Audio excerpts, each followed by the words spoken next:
진짜가 되게 하라 라는 제목으로 오늘 본문의 말씀을 나누려고 합니다. 사실 오늘의 본문의 말씀은 제가 되게 사랑하는 본문이고 또 이렇게 좀 나이 사역을 지금까지 이렇게 해오면서 뒤쪽에 와서 제가 깨달아 알게 된 이런 또 신비가 있었구나라고 알게 된 본문이에요. 그래서 이게 되게 중요한 거였구나. 이게 성경에서 이거를 정말 힘줘서 강조하고서 계속 말씀하시고 계신 게 이거였구나라는 것을 제가 깨달아 알게 되었습니다. 그래서 어떤 말씀을 나눌까 이런 생각을 하면서 청년부에서 이렇게 근데 지난주 몇 주 전에도 이렇게 같이 봤던 것 같은 느낌. 근데 이제 다들 부부가 되어서 또 앞에 또 이제 계신 성도님들도 계시는데 이렇게 또 있으니까 또 느낌이 다르긴 하지만 제가 여러 번 설교 시간에 강조하면서 여러 말하였던 부분이기도 합니다. 근데 오늘 이 시간 다시 한번 결혼 생활을 하면서 우리는 정말 행복하게 살아가고 있는가? 이제 청년이 아닌 두 사람이 한 몸을 이루어서 가정을 이루고 또 그렇게 내 청년의 때가 아닌 사회생활을 하면서 나는 정말 행복하게 잘 살고 있는가 그런 생각을 해보면서 하나님의 안에 거하는 게 뭔지 한번 고민해보고 함께 그렇게 기도하는 시간이 되었으면 좋겠다라는 생각이 들어서 오늘 본문의 말씀을 결정하게 되었어요. 그래서 저는 바라기는 여기 앉아 계신 모든 분들이 정말 잘 살았으면 좋겠어요. 특별히 함께 우리 청년 졸업하고서 이제 청년부 안에서 만나서 결혼한 여러분들이 정말 행복했으면 좋겠고 정말 잘 살았으면 좋겠어요. 정말 간절히 제가 기도하고 있습니다. 그래서 여러분들이 정말 행복한 가정들을 이루고 가시고 여러분들이 잘 살아서 막 청년들이 막 나도 저렇게 되고 싶다. 막 나도 젊은 예배 가서 빨리 저 형들 누나들 언니 오빠들하고 막 친해져야지 교제해야지 막 그렇게 막 열망하고 그랬으면 좋겠어요. 그래서 그러면 우리가 그 친구들에게 더 어떻게 살아야 할까 막 이런 고민하게 되잖아요. 그런데 근본적으로 오늘 본 말씀은 이것 하지 않으면 우리가 아무것도 할 수 없다라고 분명하게 이야기하고 있어요. 그런 거 있잖아요. 첫 단추를 잘못 꿰면 그 단추를 아무리 이렇게 잘 이렇게 꿰어 나가려고 해도 첫 단추가 잘못 끼워졌기 때문에 그 이유는 다 아무리 해도 안 되는 거예요. 그 이유는 아무리 해도 안 돼요. 옷이 예쁘게 입을 수가 없어요. 오히려 이상하게 옷을 입게 되죠. 근본적으로 이것부터 선행되어져서 무엇인가를 시작하려고 해도 시작해야 하는 것입니다. 오늘 본 말씀 5절 말씀해 보니까 5절 하반절에 보니까 너희들이 나를 떠나서는 너희가 아무것도 할 수 없음이라라고 이야기하고 있어요. 나를 떠나서는 너희들이 아무것도 할 수 없다. 아무것도 할 수 없을 걸이 아니에요. 그냥 선포해요. 너희들 아무것도 할 수 없어.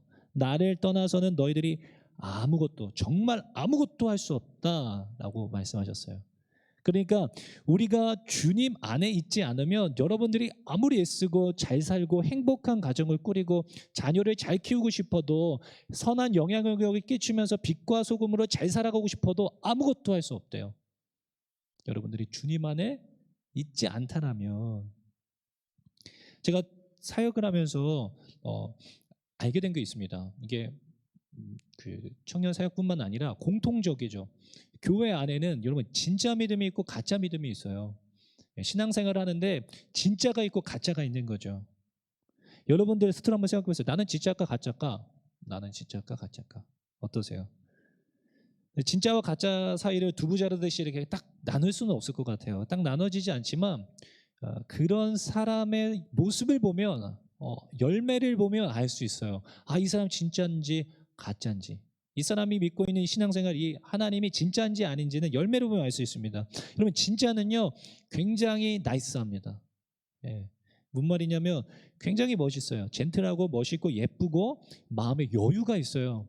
하나님을 본질적으로 정말 참되신 구주를 영접하고 그분이 나의 주인이십니다라고 고백하는 사람들은 굉장한 여유가 있습니다. 물질이 많고 적고의 문제가 아니에요. 좋은 학교를 나왔고 좋은 회사를 다니고 고액의 연봉을 받고 있고 그런 게 중요한 게 아닙니다. 여유가 있어요. 그리고 매력적이죠. 매력이 있어요.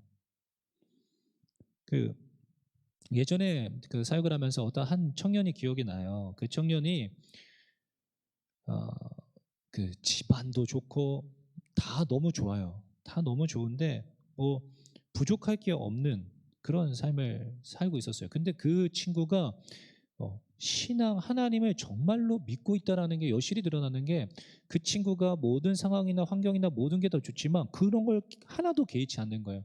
하나도 개의치 않고 뭐 좋은 차를 집에 이제 가족들이 좋은 차를 다 타고 다녔거든요. 여러분들이 아는 외제차 좋은 차들을 다 타고 다녔는데 그 친구는 이제 사회에서 돈을 벌고 그래서 차를 사는데 뭐 그 차를 비하하는 거 절대 아닙니다. 비하하는 거 절대 아닌데 그 차를 사는 거예요. 니로 차 아세요? 니로? 집안에 있는 사람들 다 외제차 타고 좋은 거 차는데 그 친구도 굉장히 좋은 회사 다녔어요. 지금은 마이크로소프트 회사 다니고 있는데 그때 당시에는 LG전자 다니고 있었어요. 근데 니로 사는 거예요. 회사 다니면서 니로.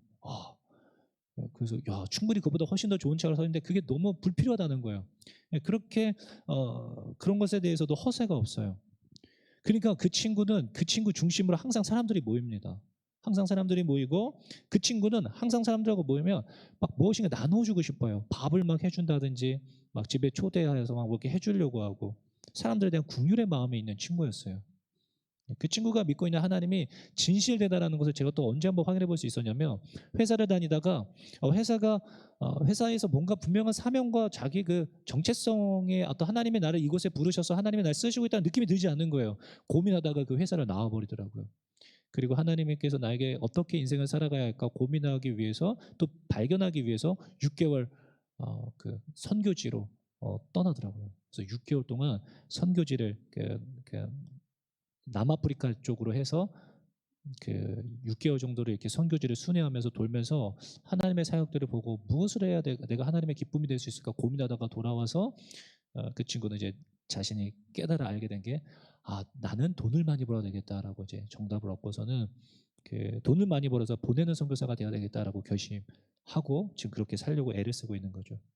네, 정말 그의 신앙이 정말 하나님 앞에서 정직하고 바르다라는 느낌을 제가 항상 많이 받고 도전도 많이 받았습니다. 자, 그런데 가짜는 하나님을 믿는다라고 하는데 가짜 신앙생활하고 있는 사람들의 특징은 뭐냐면 늘 여유가 없죠. 네, 여유가 없어요. 늘 위축되어 있어요. 위축되어 있고 예민해요. 무슨 말만 하면 다 나한테 하는 얘기 같고 막 사람들이 날 싫어하는 것만 같고 막 열등감이 있는 거죠. 그런데 또 자신이 무엇인가를 좀 잘하는 것 같으면 금세 교만해져 사람들을 정죄하고 판단하는 것도 잘해요. 늘 누군가를 사랑해 주려고 하는 것이 아니라 사랑받는 게 좋아요. 내가 사랑받고 싶어요. 날 좀 사랑해 줬으면 좋겠는 거죠. 내 아내가 내 남편이 나를 좀 사랑해 줬으면 좋겠는 거예요. 나를 좀 이해해 주고 나를 알았으면 좋겠는 거죠. 늘 그래서 관계에 의존적이고 상대방에게 의존적이고 그 사람을 소유하고 싶어 합니다. 그러다 보면 관계들 지치는 거예요. 이 친구하고도 상처받았다고 그러고 이 친구하고 관계 맺다가 상처받았다고 그러고 막 관계를 맺는 거에 이제 두려워하기 시작해요. 늘 상처받으니까. 그러니까 점점 더 자신을 포장하는 데 집중해 가죠.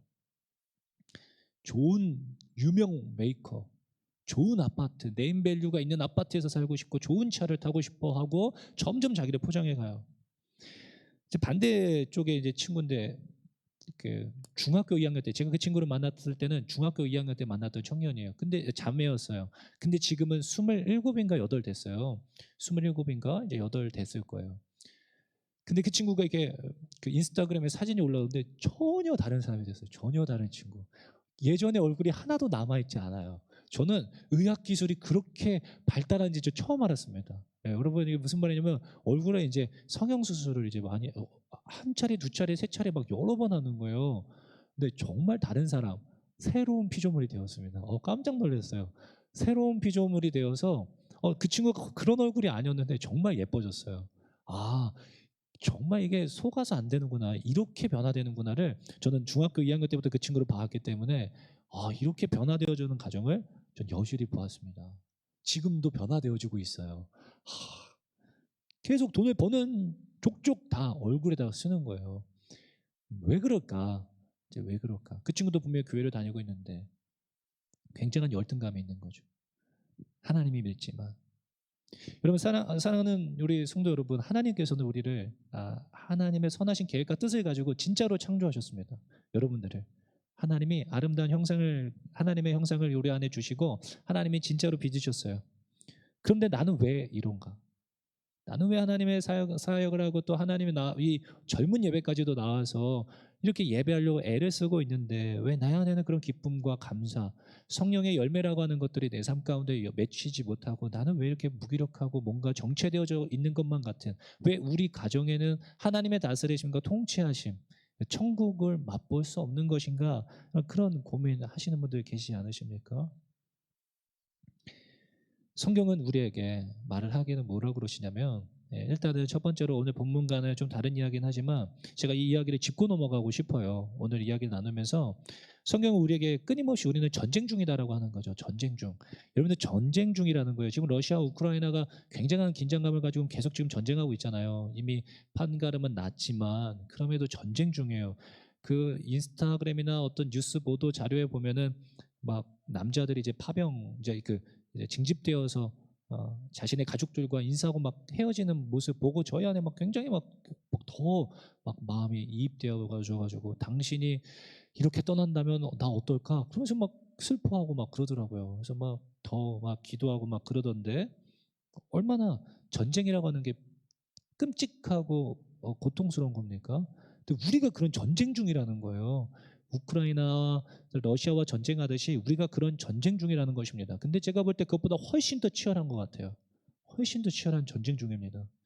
무슨 전쟁 중이냐면, 사탄은 하나님이 창조하신 우리 안에 본연의 오리지널 디자인을 일그러뜨리기 위해서, 하나님은 너무나 예쁘고 아름답게 완벽한 피조물로 우리를 모두 다 빚으셨죠. 그런데 그 형상에 흠집을 내는 거예요. 상처받게 하고 가족들로부터 친구들로부터 상처받게 함으로써, 세상으로 상처받게 해서 하나님은 우리를 너무나 사랑하고 선하신 뜻과 계획이 있다라고 하는데 그것을 믿지 못하게 하고 나의 존재에 대하여서 불안하고 불확신하게 만드는 것이죠. 사탄은 계속 그것을 하고 있는 것입니다. 아담과 하와 보십시오. 하나님과의 너무나 건강한 관계 안에서 사탄의 개입으로 인하여서 타락했죠. 하나님이 두려운 존재가 되어버렸어요. 하나님은 절대 두려운 존재로 우리와 관계하지 않으셨는데 사탄의 개입으로 말미암아 하나님은 너무나 선하시고 좋으신 분인데 하나님이 두려운 존재가 되어서 숨게 된 거예요. 그래서 사탄이 그 짓을 지금 계속하고 있는 거예요. 영적 전쟁 중이에요. 하나님은 계속 우리들의 사랑하고 너희들의 피난처요, 너희들의 책임지고 먹이시고 입히는 아버지야라고 계속 말씀하시지만 사탄은 그거 아니야. 너희들을 싫어하실걸, 너희들 인생 별로 신경 쓰지 않으실걸, 사회 환경과 어떤 상황들로 우리에게 계속 그 비진리를 심어 넣고 있는 것이죠.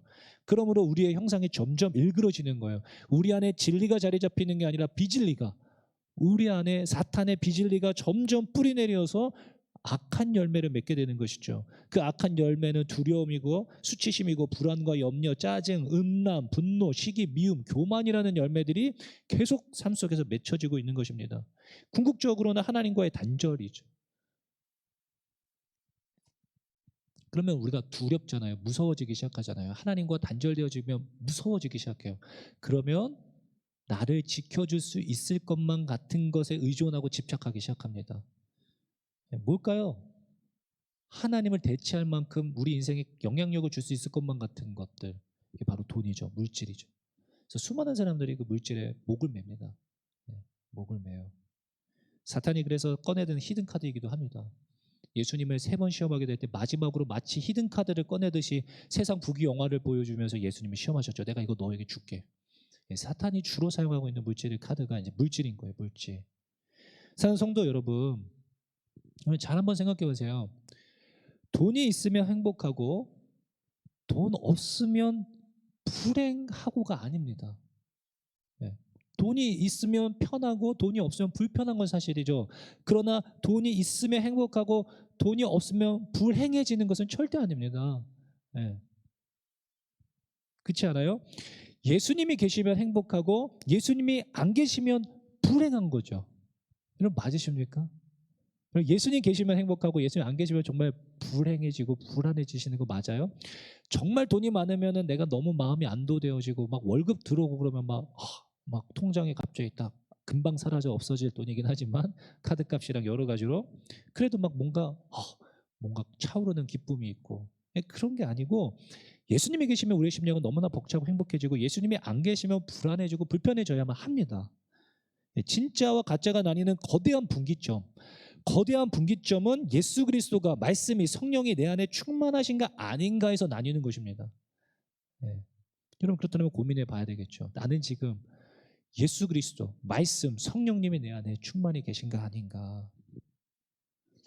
여러분 제가 이렇게 말씀드렸지만 사실 여러분들도 느끼실 거예요. 지금 내가 성령 충만하여 하나님 안에 거하며 내가 신앙생활하고 있는지 아닌지, 여러분들도 주변에 있는 사람들과 만나서 교제해 보면 이 친구가 지금 어떤 상태인지, 어떤 마음인지, 어떤 마음 밭인지, 가시밭길인지, 돌짝밭, 길가밭인지, 심지어 똥밭 요즘에 똥밭이 유행인데 똥밭은 이제 똥밭이 뭔가 던져지면 튀잖아요. 주변에 있는 사람들까지도 전부 다 오염시키는 똥밭이 요즘에 또 있습니다. 그런 거죠. 그런 건지 알아요. 본능적으로 누군가 교제해 보면. 그럼 빛은 막 티를 내려고 막 나 빛이야 막 빛을 쫙 내야지 막 그러지 않아요. 빛은 존재하며 어둠이 떠나가는 겁니다. 존재론적인 영향력이고 파워죠. 빛의 영향력. 또 향기는 내가 막 향기를 내려고 하는 게 아니에요. 어딘가에서부터 막 향기가 나요. 이거 무슨 향기지? 뭐지? 근데 찾아보면 저기 꽃이 있는 거예요. 누군가 존재하고 있는 거예요. 왜 이 공동체는 이렇게 막 분위기가 좋고 막 왜 이렇게 좋지? 왜 여기는 이렇게 사람들이 모이고 왜 이렇게 분위기가 좋아? 그 누군가가 있는 거예요.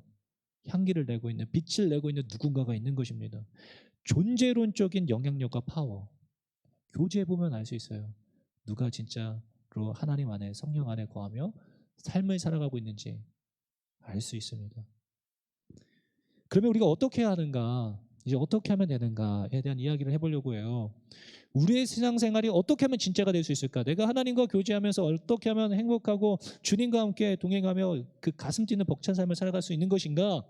제가 이걸 나중에 깨달은 거예요. 나중에 이거 깨달았어요.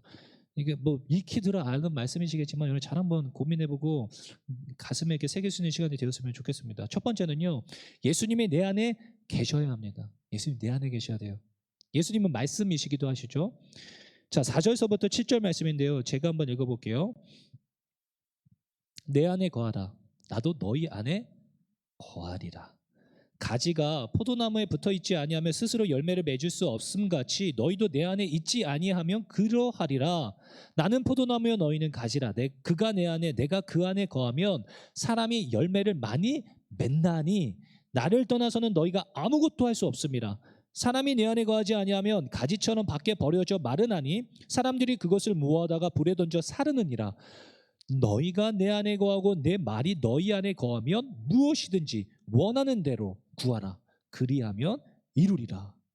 아멘. 기가 막히죠. 하나님 안에, 주님이 내 안에. 옛날에 그 드라마 대사잖아요. 내 안에 너 있다. 여기 예수님 먼저 2000년 전에 하신 말씀이에요. 내가 너 안에. 기가 막히죠. 하나님이 우리 안에 거하시는 것입니다. 주님이 우리 안에, 내가 주님 안에 거하면 무엇이든지 원하는 대로 구하면 이루게 된다는 거죠. 그러나 너희들이 나를 떠나서는 아무것도 할 수 없다라고 말씀하셨습니다. 말씀이신 예수님께서 내 안에 거하시면 비진리, 진리가 아닌 것들이 떠나가는 것입니다. 비진리가 떠나가요. 여러분들을 자라면서 사탄이 뿌려놓은 가라지와 같은 그 비진리들, 상처받아서 일그러져 버린 여러분들의 그 형상들이 회복되기 시작하는 거죠. 제가 최근에 어떠한 청년을 만났는데 그 청년이 어떤 느낌이냐면 이렇게 만났어요. 근데 만났는데 이렇게 막 떨어요. 형제인데 등치도 이만큼 크고 막 등치가 이렇게 좋은데 저를 만나 막 떨어요. 막 너무 긴장이 된대요. 나이가 서른이 넘었어요. 근데 너무 긴장이 된다는 거예요. 왜냐면 이제 교회를 처음 와봤고 저하고 저 목사님 밥 한번 같이 먹어요라고 해서 연락이 왔어요.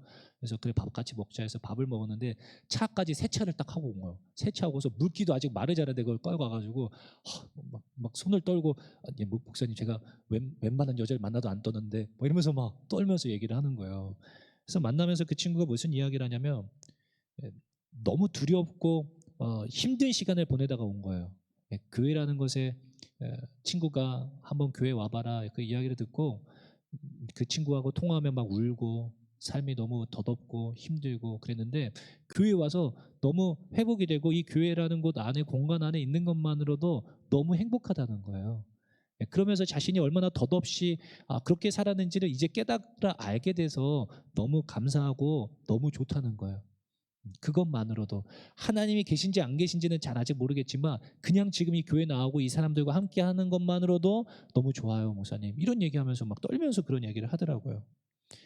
그 친구 안에 있었던 그 여러 가지 그 자라면서 받았던 상처들과 사회에서 경험한 그 안 좋은 기억들이 그의 모든 것을 일그러뜨렸어요. 그런데 진리가 그의 안에 들어가기 시작하면서 회복되어지기 시작하는 것입니다. 그 잘못되어진 기억들을 끊어내는 시간들을 갖게 되는 것이죠. 예수님이 우리 안에 계실 때 이러한 일들이 일어나기 시작합니다. 나의 안에 사탄이 뿌려놓은 가라지들이 뿌리 뽑히기 시작하는 거죠. 그러므로 예수님 말씀이 우리 안에 거해야 됩니다. 그리고 두 번째라기보다 같은 맥락이에요. 근데 두 번째는 사랑해야 된다는 거예요. 제가 여기에서 이제 깨달아 온 것입니다. 여러분 사랑해야 돼요. 사랑. 여러분 이게 비밀이에요. 이게 비밀. 그러니까 누가 예수님 안에 거하고 싶지 않은 사람이 누가 있습니까? 여기 안에. 다 예수님 안에 거하고 싶으시죠? 다. 근데 어떻게 하나님 안에 거하지? 예배를 더 열심히 드리고 말씀을 더 열심히 읽고 기도하고 더 묵상하면 되는 것일까? 오늘 본문은 그렇게 이야기하지 않아요. 네. 말씀을 읽고 기도하는 건 물론 중요하겠지만 그게 아니에요. 오늘 본문에서 말하고 있는 것은 10절 말씀에 보니까 내가 아버지의 계명을 지켜 그의 사랑 안에 거하는 것 같이 너희도 내 계명을 지키면 내 사랑 안에 거하리라. 계명을 지키면 내가 아버지의 계명을 지켜서 예수님께서 하나님 안에 거하는 것처럼 너희도 하나님의 말씀을 지켜 살아가면 내 안에 거하게 될 거야 라고 말씀하시는 거예요. 계명을 지켜 행하면. 그리고서 이것을 내가 너희들한테 왜 알려주는지 알아? 라고 말씀하시면서 11절 내가 이것을 너희에게 이름은 내 기쁨이 너희 안에 있어 너희 기쁨을 충만하게 하렴이라. 내가 이것을 알려주는 이유는 너희가 기뻤으면 좋겠어. 정말 기쁨이 충만했으면 좋겠어. 그래서 알려주는 거야. 내 계명을 지키면 너희들 내 안에 거할 수 있어 라고 말씀하셨어요. 기쁨이 충만한 삶. 여러분 행복하고 정말 우리 가정에 웃음이 끊이지 않고 그런 행복한 결혼 생활을 하고 싶으시잖아요. 그러니까 하나님의 계명, 말씀을 지켜 행해 보세요. 그럼 너희 안에 기쁨이 가득하게 될 거야 라고 오늘 하나님 말씀하시는 것입니다. 그렇다면 내가 하나님의 말씀, 계명을 잘 지켜서 이제 살아야 되겠다라고 생각하게 될 텐데 그럼 그 계명은 뭐죠? 그 계명은 뭡니까? 라고 물으신다면 그 바로 다음 구절에 예수님 말씀해 주세요. 마치 기다렸다는 듯이 12절 내 계명은 곧 내가 너희를 사랑한 것 같이 너희도 서로 사랑하라 하는 이것이니라. 아멘. 여러분 이거 잊으셨었죠? 여기 임원 리더 다 하신 분들 제가 이거 몇 번씩 힘줘서 이야기한 건데 다 까먹은 것 같아요. 하나님을 예수님이 사랑한 것, 그러니까 예수님께서 우리를 사랑하신 것 같이 너희도 서로 사랑하라는 거예요. 서로 사랑하라. 여러분 말씀 읽고 기도하는 거 여러분 되게 중요해요. 그러나 말씀을 살아내는 것, 계명을 지키는 것, 다시 말해서 사랑하는 것, 이것을 해야 저와 여러분들이 하나님의 사랑 안에 거할 수 있게 된다라는 것입니다. 사랑 성도 여러분, 우리 사랑해야 돼요. 정말 사랑해야 됩니다. 이를 악물고 사랑해야 돼요. 왜냐? 하나님 안에 거하기 위해서. 여러분 사랑하는 일을 포기하지 않으셨으면 좋겠습니다. 여기 청년부 졸업하신 분들 청년회 때 그래도 둥지원들 공동체라고 해서 사랑하려고 막 애를 쓰지만 여러분 결혼이라고 하면 결혼 가정에 집중하게 돼요. 자기 아내와 자기 남편에게 집중하게 되죠. 그것도 물론 중요합니다. 그러나 가정이 다른 이들을 품을 수 있는 사랑하는 가정이 되어야 하는 것이죠. 여러분들만 사랑이 가득한 가정이 되는 게 아니라 여러분들이 사랑하는 가정이 되어야 되는 거예요. 그것이 바로 하나님의 선하신 계획과 뜻이에요. 가정을 향한. 우리 가정에 웃음이 끊이지 않고 너무 행복하고 나 이 결혼 너무 잘했어. 너무 행복해. 퇴근하고 가면은 막 같이 아내와 남편과 같이 드라마도 보고 맛있는 것도 먹고 그리고 또 편안하게 잤다가 막 주말에는 또 여행도 가고 카페도 가고 맛집도 가고 물론 좋아요. 그런 거 좋을 수 있습니다. 그러나 하나님께서는 그것 하라고 가정을 허락하신 게 아니에요. 두 사람이 하나가 되어서 주변에 있는 이들을 돌아보고 사랑하라고 더 큰 사랑으로 안전한 울타리가 되어서 주변에 있는 이들을 사랑하라고 그 가정을 허락하시는 거죠. 여러분 사랑해 보세요. 하나님이 어떻게 하신다고 하셨습니까? 오늘 2절 말씀이에요. 15장 2절 말씀인데 무릇 내게 붙어 있어서 열매를 맺지 아니하는 가지는 아버지께서 그것을 제거해 버리시고 무릇 열매를 맺는 가지는 더 열매를 맺게 하려 하여 그것을 깨끗하게 하시느니라. 아멘. 여러분, 사랑함으로써 하나님 안에 거하여서 내가 하나님의 계명을 지킨다라는 것, 사랑하는 것을 통하여서 하나님의 안에 거하게 되면 많은 열매를 맺게 된다고 하셨거든요. 많은 열매를 맺으면 어떻게 되느냐? 하나님이 더 가꾸어 주신대요. 왜요? 더 많이 풍성한 열매를 맺게 해주시기 위해서. 이게 놀라운 원리입니다. 여러분, 하나님 영혼들을 품기 위해서 또 사랑하기 위해서 애써 보세요. 하나님이 이 가정 통하여서 놀라운 열매들이 계속 맺히니까 하나님이 그 가정에 더 부어주시는 거예요. 더 큰 놀라운 사역들을 할 수 있도록. 여러분, 누가복음 8장 16절에서는 뭐라고 말씀하셨습니까? 누구든지 등불을 켜서 그릇으로 덮거나 평상 아래에 두지 아니하고 등경 위에 두나니 이는 들어가는 자들로 그 빛을 보게 하려 함이라. 누가 등불을 켜서 깜깜해서 아무것도 안 보여서 다 불편해하고 있는데 이거 등경 아래다가 여기다 아래다가 둬가지고 아무도 못 보게 할 사람이 누가 있습니까? 다 답답하니까 그거 빨리 빛을 발하는 그 등불을 높은 곳에 들어서 사용해 달라는 거죠. 여러분들이 아무리 낮고 천한 자리에 아무도 알아주지 않는 자리에 있어도 그곳에서 빛을 내고 있으면 하나님이 들어서 높여서 쓰셔버리는 거예요. 이게 원리죠. 하나님을 사랑하고 내 이웃을 내 몸과 같이 사랑하는 일. 그것이 하나님의 사랑 안에 거하게 하는 비밀인 것입니다. 이게 저는 몰랐어요. 제가 사역하면서 저는 청년 사역하면서도 저는 이제 청년부를 담당하고 있는데 밥 사역을 정말 중요하다고 생각해요. 친구들을 청년들을 집에 초청하여서 밥을 해서 밥을 먹이고 이제 요즘에 아이가 있어서 배달시켜서 먹긴 하지만 그냥 무조건 집에 불러서 밥을 먹이는 거예요. 제가 깨달아 아는 것은 그 친구가 그 시간에서 무슨 말을 하든 그런 거 중요하지 않습니다. 같이 밥을 먹는 것만으로도 엄청난 영향력이 있어요. 그것만으로도 사랑이 전달돼요. 마음이 전달되어집니다.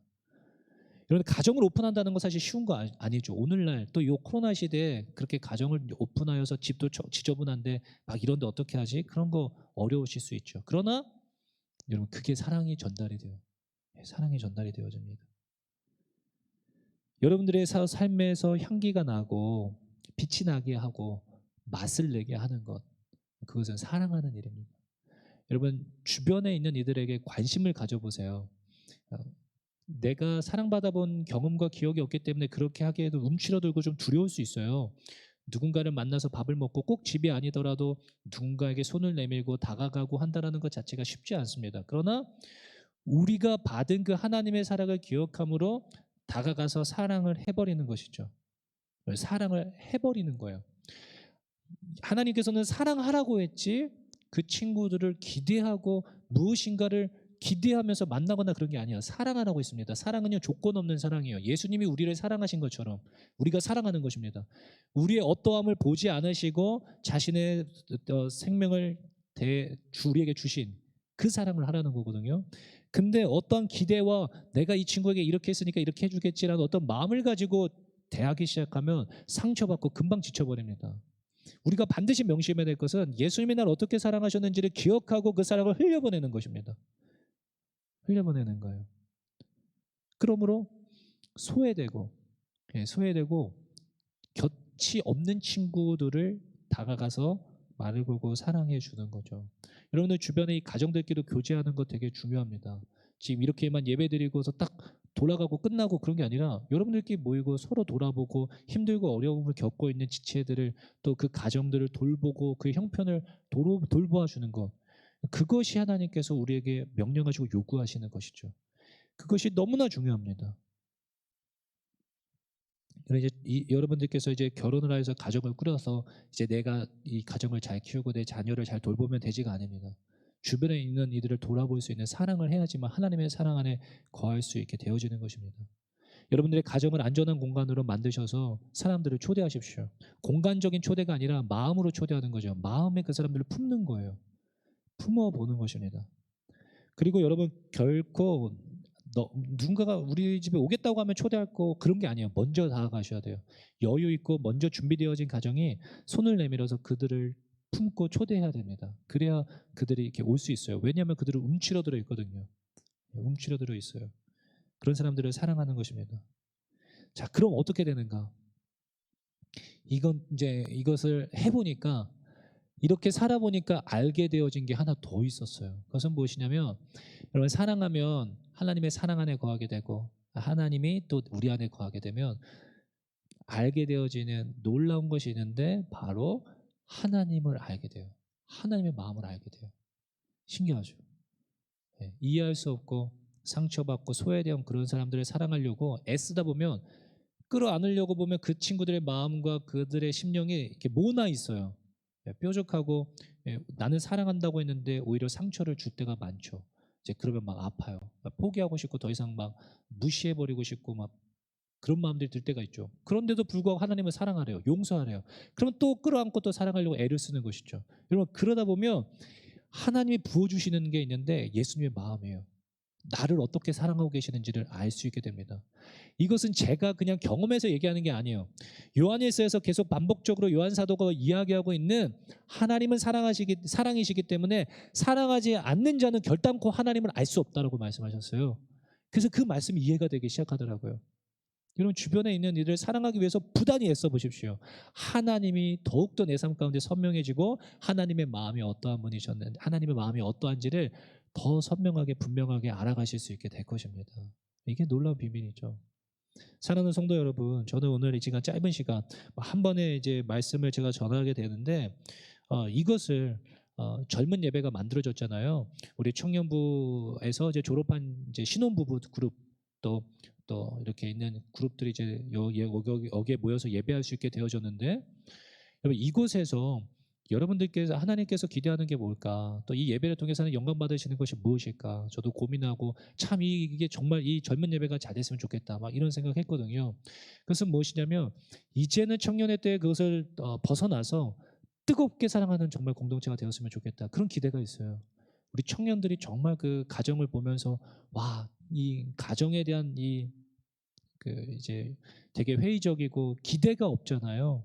근데 여러분이 정말 뜨겁게 사랑하면서 주님의 사랑 안에 거하여서 많은 열매를 맺어서 정말 큰 울타리와 큰 나무가 되어서 정말 모든 청년들과 그 어린 아이들까지도 이걸 바라볼 수 있는 그런 공동체로 세워져 가면 너무 좋겠다라는 마음이 들었습니다. 그것이 바로 하나님의 뜻과 우리를 향한 저와 여러분들을 향한 하나님의 마음이지 않을까요? 그러므로 여러분 진짜가 되기로 결심하십시오. 하나님의 사랑 안에 거하기 위하여서 부단히 애쓰십시오. 물론 말씀 읽고 기도해야 되겠지만 사랑하는 일에 열심을 내보십시오. 그러면 하나님의 사랑을 알게 될 것이고 그러면 더 크신 그 하나님의 사랑을 알게 되어 그 사랑을 또 흘려보내시는 저와 여러분들 되실 수 있기를 예수님의 이름으로 축원합니다.